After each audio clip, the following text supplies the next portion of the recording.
Hello everyone! Do I have a story to tell you? Well, not exactly.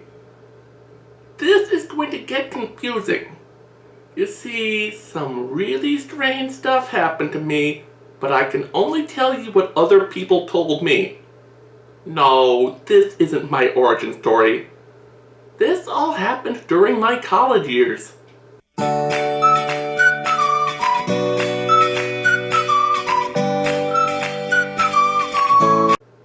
When I first moved to Baltimore, I weighed a lot. Not as much as I do now, but still kind of fat. A combination of going off medication and having to walk around Towson University campus to get anywhere made me lose 80 pounds in about 5 months. Anyway, it was the week before finals. One of my classes already had the test ready for me in the special ed office. The one advantage of those double-time tests is that my professors often had my test ready for me a few days beforehand. I would make the week before finals a little harder on myself by doing the test for some of the classes I was doing well in a week early. That way I could focus on the 2 or 3 classes that were harder during finals week. It gave me time to study and relax while everyone else was blowing a gasket. That semester, I was taking 5 classes. One of them didn't have a final. We had a group presentation. Or in my case, a just me presentation. I don't know why, but at least on the academic front, I do my best work alone. One of my classes was a stupid required course. I was technically a second-time sophomore, but some important classes I took at community college didn't transfer over, so I had to take it again. It was for my own good. I could have transferred that, or my phys ed requirement, and well, I'd rather transfer over a B+ than a C-. I had another test that same day in Introduction to TV and Film Production 1. In one sense, that class was awful. During a 16-week course, we had 13 tests, a midterm, and a final. The professor did that because he didn't believe in homework. He felt it put too much stress on the student, and it was a pain in the ass for him, especially since a semester before, a professor had died, and now he was stuck teaching 6 classes instead of 3. However, the college made him assign homework. He made it all extra credit, and I did all of it. When it came to the final, the professor was super cool. He said if you didn't show up to the final, your final grade would be marked as the average of your 13 best test scores. There was a catch. If you took the final, whatever you got, you got. Good or bad, it would overwrite your average score. Going into this test, I had 2 91s, 5 92s, 4 94s, and a 98 on the midterm. I could have not even bothered to take this test and still had an 86 on the final. A nice, solid B+. I know this might seem out of character for me, but I wanted more than that. Really, I wanted something else. When I made Dean's List, I got to pick where we went out to dinner my first night back for winter break. Well, maybe not dinner exactly. Does it count as dinner if it's French toast? I don't think so. I knew if I wanted to accomplish both a light test load for the next week and not having to take the final, I'd have to take both tests in one day. I'm not the type who likes to tackle 2 big projects in a single afternoon. It's an ADHD issue. I could do it, but I'd require an attention boost. I consulted with my doctor and went back on meds. Only she forgot to factor my massive weight loss when calculating the dosage. She was still treating me like I weighed 255 pounds and not 175. I took my pills for the first time in 4 months, and here is where things start getting interesting.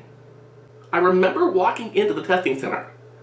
I remember starting the test, and then the world had more jumping cross cut than a film by Sergei Eisenstein. If you're not a film student, go ask your great-great-grandparents. Assuming, of course, they were big moviegoers in Soviet Russia back in 1920. And assuming, they're still alive. I mean, you could ask them if they're dead, but if they answer back, you should probably go see your psychiatrist. Every time I'd open and close my eyes, I'd be somewhere else. I had no awareness time had passed, just that I was somewhere else. I just had no idea how or why. Now I understand why Dr. McCoy was so fucking terrified of the transporter. All I can remember is something about a game of Scrabble, a karaoke machine, and spinning around real fast for some reason. I think I remember going to see a matinee at the free movie theater. I mean, that would explain the Reese's peanut butter puke a bit later. My next clear memory is staring down into a trash can. I looked up and I was downstairs at the Media Arts and Science building, right outside the TV production classroom. Not upstairs where I usually came in because I wanted to talk to classmates and project partners in other classes. No, downstairs, where I usually exited because it was right near the only vending machine on campus where you could always get a ho-ho. The trash can was empty save for a Cheetos bag, some Chick Tracts, and the vomit. Oh, the vomit. I mean, it wasn't quite at Stand By Me levels, but whoever was tossing the Reese's peanut butter cups was aiming right for the Chick Tracts. So this guy was my kind of people. It wasn't until I wiped my face that I knew why they were my kind of people. Or person, rather. Or, to be more precise, my kind of me. I went into the classroom to apologize for missing the test. The professor didn't know what I was talking about. I had not only taken the test, but he had finished grading the first 10 people to finish, myself included. I had gotten all but one question right, plus I hit all the extra credit points, all of them, which gave me 109%. If I didn't take the final, I'd have a 94. More like a 97 when you factored in all those extra credit assignments I had done. Yeah, I could live with that. That's when I realized I hadn't fallen asleep. I'd been out and about doing stuff, and that thought was absolutely horrifying. Walking around having no clue what I did. I thought I might have hurt someone. I knew, either with my inherent rudeness or just out of anger, I was capable of it. I think everyone is. But for some reason, most of us choose not to a majority of the time. After explaining things to a classmate, we found another friend of ours. The two of them said, "We're going to keep an eye on you the rest of the night." So instead of going back to my place, I stayed with them at least until bedtime. Or at least I think I did. I remember watching South Park and The Daily Show. But then things got fuzzy again. And next thing I know, it's 7:30 a.m. the next morning. And I'm at my apartment. I had one class that day. For obvious reasons, I didn't take my meds. It was my rest day from studying. So I decided to take on a quest. This was around 2003 we're talking about, so I'm pretty sure you guys are thinking my mission was sit around my apartment in my PJs watching reruns of The X-Files. If this was any other Wednesday, you'd be right. But why watch The X-Files when I had my own inexplicable mystery to solve? The truth is out there, Scully, and I was missing more than 9 minutes. My first clue to what happened came at breakfast. I ran into a friend. She was getting a little cozier than usual. Not that I minded. I was just weirded out. I told her about what was going on.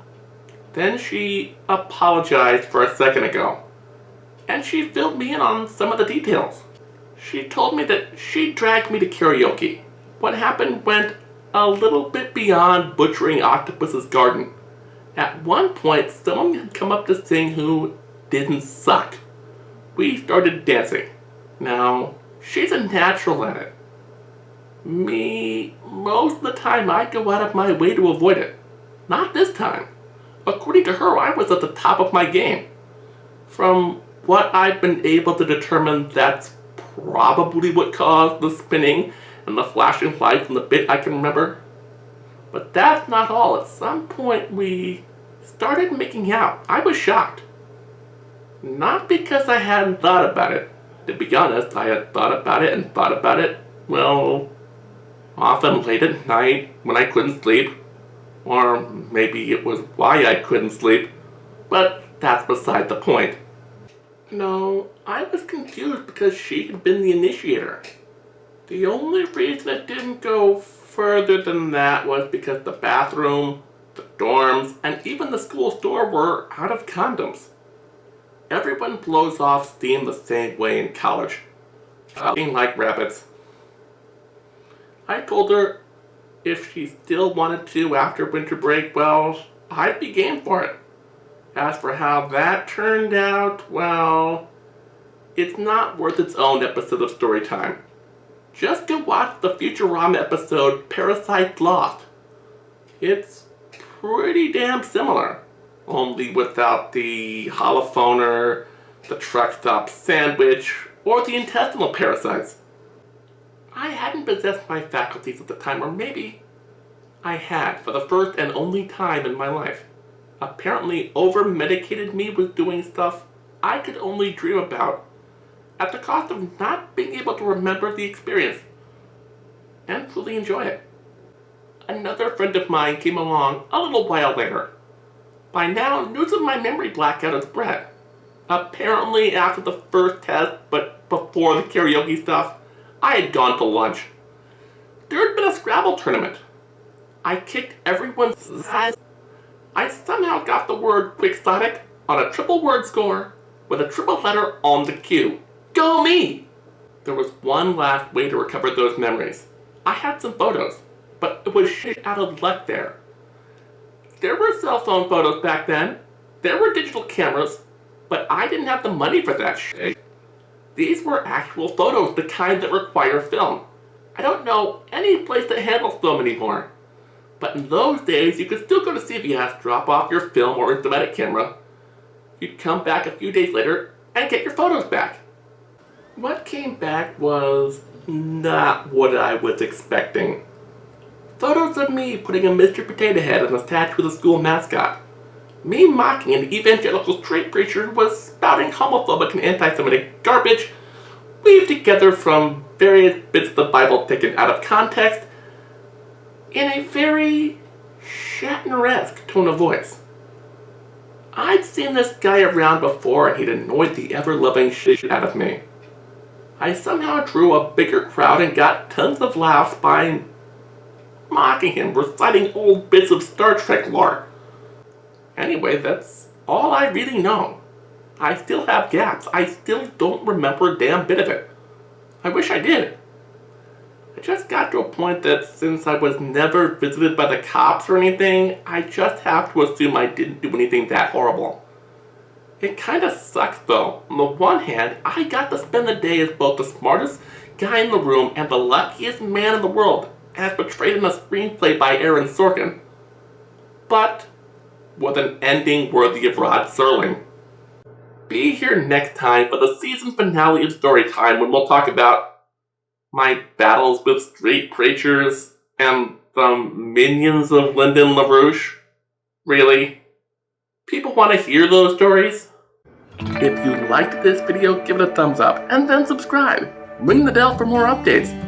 Oh yeah, and if you really want to support the channel, go to patreon.com/ParryErrorFilms and become a patron.